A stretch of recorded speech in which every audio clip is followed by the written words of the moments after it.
அமைதியில் இறைவனின் குரலை கேட்பது. தூய அசிசி பிரான்சிஸ் தன் வாழ்க்கையின் பெரும் பகுதியை இறைவனின் குரலை கேட்பதற்காக அமைதியான இடங்களிலும் குகைகளிலும் கழித்தார். உலகத்தின் இரைச்சல்களுக்கு நடுவே இறைவனின் மெல்லிய குரல் கேட்காது என்பதை அவர் உணர்ந்திருந்தார்.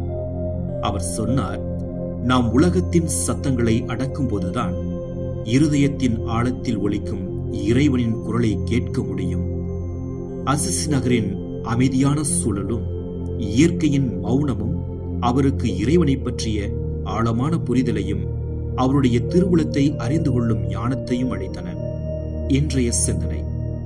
இன்றைய பரபரப்பான உலகில் நாம் எந்நேரமும் சத்தங்களாலும் வேலைப்பளுவாலும் சூழப்பட்டிருக்கிறோம். அமைதியில் இறைவனின் குரலை கேட்பது என்பது ஒரு கலை. தினமும் சிறிது நேரம் மௌனமாக இருக்க பழகுங்கள். இது உங்கள் உள்ளத்தை இறைவனின் குரலை கேட்க தயார்படுத்தும். இறைவனோடு தனித்திருக்கும் நேரத்தை உருவாக்குங்கள். இது அவரோடு ஆழமான உறவை வளர்க்க உதவும். சோதனைகள் வரும்போது அமைதியாக இருந்து இறைவனின் வழிகாட்டுதலை கவனியுங்கள். ஜெபம். அன்புள்ள இறைவா, என் உள்ளத்தில் அமைதியை குடிகொள்ளச் செய்தருளும். உலகத்தின் சத்தங்களுக்கு நடுவே உமது குரலை கேட்கும் வரத்தை எங்களுக்கு தந்தருளும்.